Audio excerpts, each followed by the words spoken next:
네, 안녕하세요. 사진 찍는 회계사입니다. 오늘은 2019년 카메라 시장 전체를 한번 돌아보는 시간을 가져볼까 합니다. 사실은 제가 작년에 숫자로 보는 2018 카메라 시장 이런 거 했었는데요. 그 뒤로 벌써 1년이 지나가지고 두 번째 시간이 되었네요. 그때 제가 두 가지 예언은 아니고 두 가지 예상을 했었는데 하나는 맞고 하나는 틀렸어요. 첫 번째가 미러리스가 데세라를 6대4 정도로 이제 2019년에는 앞설 것이다 라고 예상을 했었고요. 그건 맞았어요. 빙고. 그리고 두 번째로는 카메라 시장 중에서 렌즈 교환형 시장은 어느 정도 볼륨을 유지하고 약간 정체가 될 것이다 라고 했는데 웬걸 올해는 올해는 아니지, 2019년에는 많이 빠졌어요. 장사가 상당히 잘 안 됐는데 얼마나 안 됐는지 한번 보시도록 하시죠.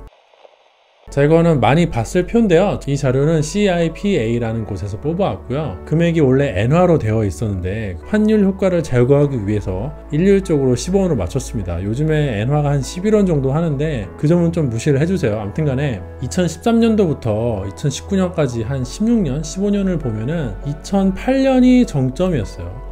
그리고는 쭉 이렇게 내리막길을 걷고 있는데 무슨 일이 있었냐? 요 2008년에 아이폰 3G가 나왔죠. And we are calling it iPhone. Today, Apple is going to reinvent the phone. 폰카가 나온 이후에 이렇게 쭉 빠지고 있다라고 보면 될 것 같습니다. 그래도 2016년에서 2018년 사이에는 어느 정도 한 7조 원대를 유지를 하는가 싶었더니 작년에는 6조 대가 무너져가지고 5조 원으로 이제 떨어졌는데, 물론 환율 효과를 고려하면은 11원으로 환전하면 6조가 넘긴 하지만 어쨌든 간에 10원 환율로 했을 때는 5.9조밖에 안 돼가지고 상당히 장사가 안 됐다고 볼 수 있습니다. 같은 자료인데 안을 뜯어보면은 이거 많이 보셨죠? 미러리스 집계된 게 2012년도부터고 그 전에는 미러리스가 있긴 했는데 따로 구분해서 집계하지 않았어요. 어쨌든 일체형 카메라, 흔히 말하는 이제 똑딱이 같은 거가 대부분을 차지했는데 똑딱이 시장은 완전히 전멸을 해가지고 이게 망했어요. 똑딱이 시장은. 물론 일정 정도 1인치 카메라가 살아남았고 또 고프로 같은 게 있긴 하지만은 전성기 때랑 이때가 이제 전성기였는데 이때랑 비교를 해보면은 지금은 정말 시장 규모가 많이 쪼그라들었다고 보여집니다. 반면에 렌즈 교환형 시장 같은 경우는 조금 경우가 다른데요. 렌즈 교환형 시장만 따로 보면 다음과 같아요. 전체 시장은 2008년도에 정점을 찍고 그 다음에 쭉 내려가는 그런 모양새였다면은 렌즈 교환형 카메라 시장 같은 경우에는 2004년도부터 이제 슬슬 커지기 시작을 해가지고 8년을 지난 12년에 정점을 찍었습니다. 이게 카메라 바디만 놓고 따지는 건데 7.5조 정도 달성을 했고요. 그 다음에는 좀 빠졌어요. 솔직히 얘는 좀 거품이었다고 저는 생각을 합니다. 이거 좀 거품이고 정상적인 어떤 시장 규모로 돌아오고 있다는 것인데, 제가 보기엔 한 요 정도 라인, 이 정도 라인이 어떤 적정한 수준이 아닐까. 5조 원대 5.2조에서 5.8조 사이 왔다 갔다 하는 게 조금 뭐랄까 정상적이고, 그 정도를 기대했던 이 렌즈 교환형 카메라 시장이 작년에 요 선이 붕괴되면서 밑으로 빠진 거죠. 안에 내용을 좀 뜯어보자면은 미러리스가 처음에는 거의 성장을 하지 않다가 요때부터 좀 많이 커졌다고 보면 될 것 같아요. 이렇게 보면은 미러리스가 두드러지게 커지고 데세라 같은 경우는 많이 이렇게 떨어지는 거를 볼 수가 있습니다. 판매 금액으로 봤을 때는요, 이제 6대4가 됐어요. 아까 말씀드린 대로 처음에는 25% 넘는데 4년이나 걸렸습니다. 2016년, 17년을 기점으로 해가지고 엄청나게 가파르게 성장하고 있습니다. 그러니까 이때가 어떤 변곡점이라서요, 그 전까지는 슬슬슬 오다가 이때 가서 딱 각도가 꺾이는 그런 모양을 누구나 쉽게 볼 수 있을 것 같아요. 그래가지고 2018년도까지만 하더라도 과반을 못 넘었는데 제가 이때 예언을 했거든요.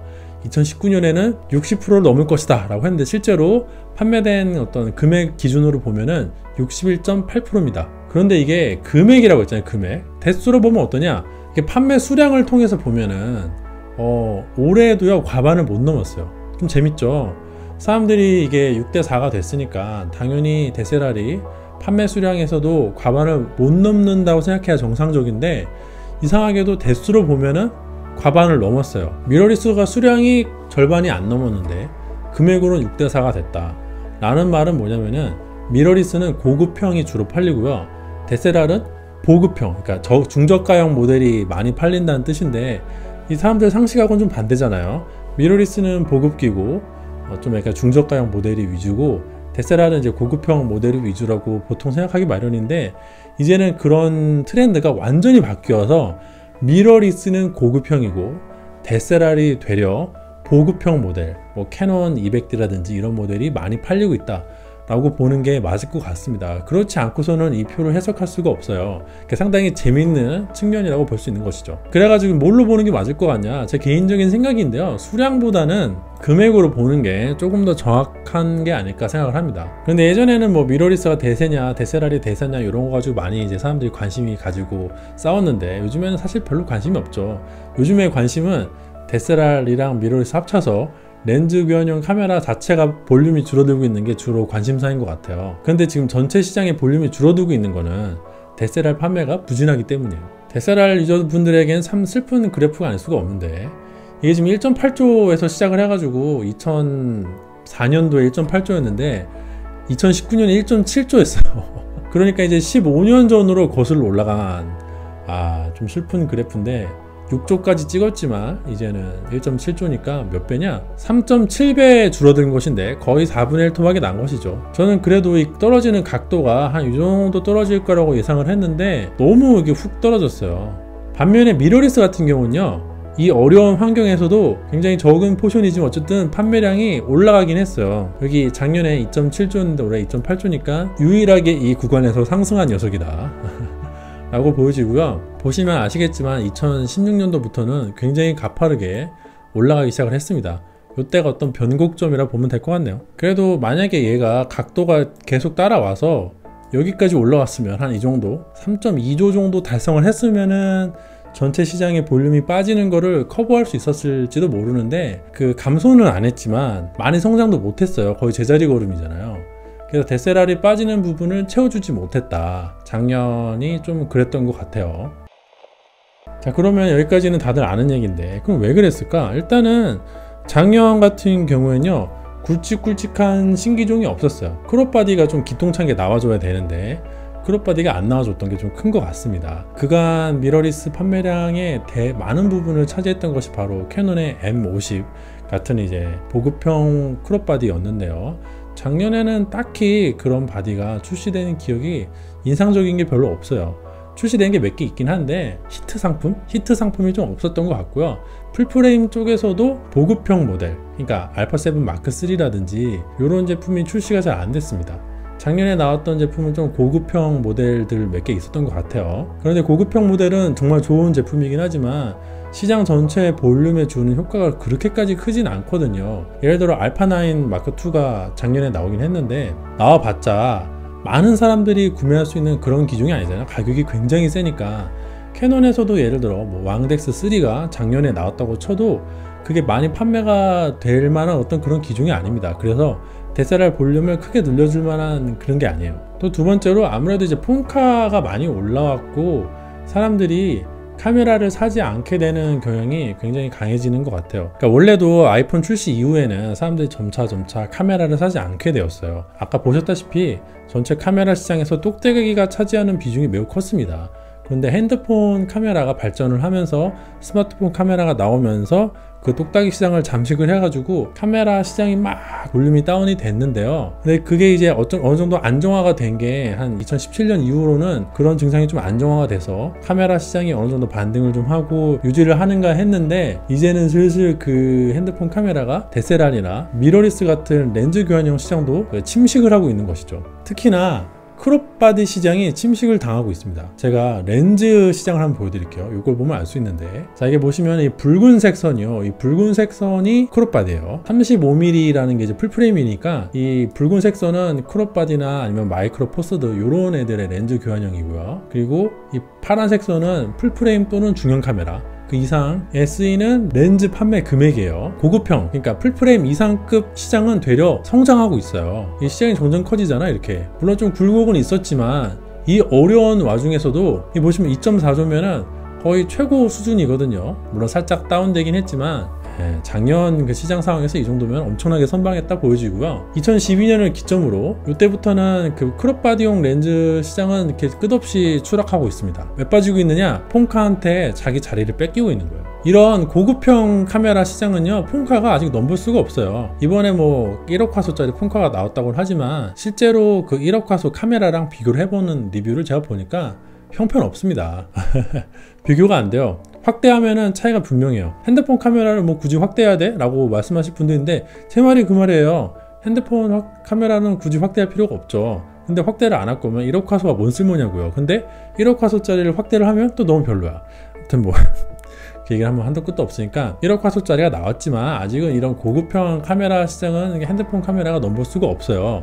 그런데 이런 보급기 라인들은 이제 슬슬 카메라 시장을 폰카한테 뺏기고 있는 형국이라고 보면 될 것 같습니다. 이때까지는 버텼는데 드디어 어떤 그 선이 무너진 듯한 느낌이 들어요. 처음 똑딱이랑 뺏길 때랑 좀 다른 게, 처음 똑딱이를 뺏길 때는 집에 아무리 그래도 카메라 한 대는 있어야 되니까 카메라를 샀었는데 폰카를 사면서 그게 넘어갔던 형국이라면은 그래도 그 뒤로도 카메라에 대한 수요는 조금 있었어요. 뭐냐면 이제 어디 여행 간다, 아니면 아기를 낳았다, 예를 들어 내가 유럽 여행 간다 그러면 보통 카메라 많이 사잖아요. 왜냐면은 유럽 여행이라는 건 굉장히 중요한 인생에서 몇 번 없는 이벤트이기 때문에 뭐 기록을 남기고 싶다 막 이런 마음도 있고, 인생샷 해가지고 막 SNS에 올리는 게 유행이기도 하니까 그런 거를 달성하기 위해서는 폰카는 좀 부족하다라는 인식에서 출발을 해가지고 그 카메라를 많이 샀는데, 그랬던 고객 경험이 많이 쌓이다 보니까 느낀 거죠. 사람들이 사진이 별로 예쁘게 찍히지가 않더라. 크롭바디에다가 번들렌즈 끼고 폰카보다 특별히 뭐 대단히 더 예쁜 사진 찍기가 사실 어려워요. 어차피 걔네들은 아웃포커싱도 많이 안 되고 또 뭐 색감이나 이런 것도 그 사람들이 보정할 줄 잘 모르잖아요. 솔직히 포토샵이랑 라이트룸 한 달에 10,000원씩 결제해서 하는 사람이 몇 명이나 되겠어요? 대부분 그냥 인스타그램에서 뭐 필터명에서 올리는 정도지 또 잘 안 되는 거죠. 심지어 제일 커다란 지점이 바로 셀카입니다. 셀카. 핸드폰 카메라 같은 경우는 이렇게 예쁘게 셀카를 찰칵하고 찍을 수가 있는데 이 턱 깎고 뭐 눈 키우고 이런 걸 핸드폰은 자동으로 해주잖아요. 근데 카메라는 그걸 안 해줍니다. 기껏해야 피부 보정하는 정도라서 이 셀카로 여행 가서 찍고 이런 소비자층을 전혀 어필하지 못했어요. 그러니까 결국에는 사진을 찍었을 때 폰카랑 큰 차이도 못 느끼겠고, 심지어 셀카 같은 경우에는 카메라가 더 못나게 나온다, 너무 사실적이야 라고 생각하는 사람들이 좀 외면하게 된 거죠. 그래가지고 이렇게 똑딱이가 빠지면서 카메라 회사들이 힘들어졌는데 여기까지 떨어지니까 이제는 더 빠질 게 별로 없잖아요. 힘든 시절 끝났나 보다, 이제는 요 렌즈 교환용 시장으로 먹고 살면 되겠다 싶었는데 거기가 이제 그 바닥이 아니었던 거죠. 바닥 밑에 더 바닥이 있는 거죠. 바닥 밑에 더 바닥이 있어가지고, 그러니까 렌즈 교환용만 따로 봤을 때 작년 제 예상은 한 5조 원대를 유지하지 않을까 그랬는데 그건 아닌 것 같고, 올해 한번 툭 하고 빠졌으니까 이대로 근데 쭉 내려갈 거냐? 그건 아닐 것 같다. 쭉 내려가진 않을 것 같다 라는 게 제 생각입니다. 초보자용 보급형 시장은 뺏기겠지만 전문가용 고급형 시장은 그래도 남아있을 거라고 봐요. 그러니까 여기서 한층 더 내려가서, 여기가 지하 1층이었는데 여기가 지하 1층이었는데 한층 더 내려가서 지하 2층에 가면은 그래도 좀 유지를 할 수 있지 않을까 생각을 합니다. 왜냐? 렌즈 시장 자체는 크게 변동이 없었어요. 이때가 좀 그 초창기고 이때가 전성기라면은 얘를 좀 빼면은 나머지는, 얘네를 빼고 얘 빼고 얘 빼면은 나머지는 쭉 한 뭐 3조에서 4조 사이를 왔다 갔다 하고 있는 형국이라고 전 보거든요. 이게 빠질 수도 있겠지만 제가 보기에는 그렇게까지 많이 빠질 것 같지는 않아요. 왜냐면 아까 보셨다시피 전문가용 렌즈 그 수요는 계속 늘고 있어요. 이 판매 금액으로 봤을 때 중형 카메라라든지 풀프레임 카메라는 유지를 할 것이기 때문에 적어도 이 시장이 아까 전체 시장처럼 푹 하고 떨어지진 않을 거다. 어차피 카메라 렌즈를 산다는 것 자체가 이미 덕후인데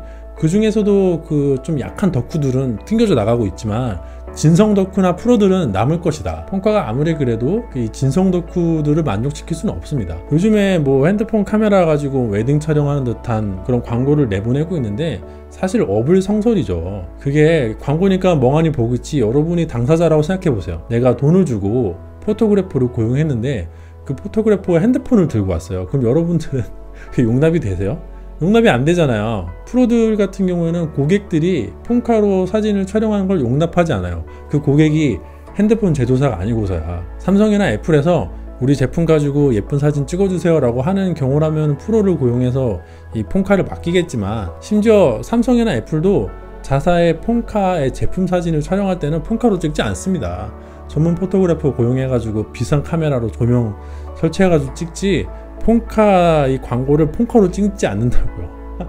그래서 어쨌든 전문가 시장은 남아있다. 그러니까 지하 1층이 끝인 줄 알았는데 지하 2층이 있다는 거. 하지만 그 지하 2층은 굳건하다고 저는 생각을 합니다.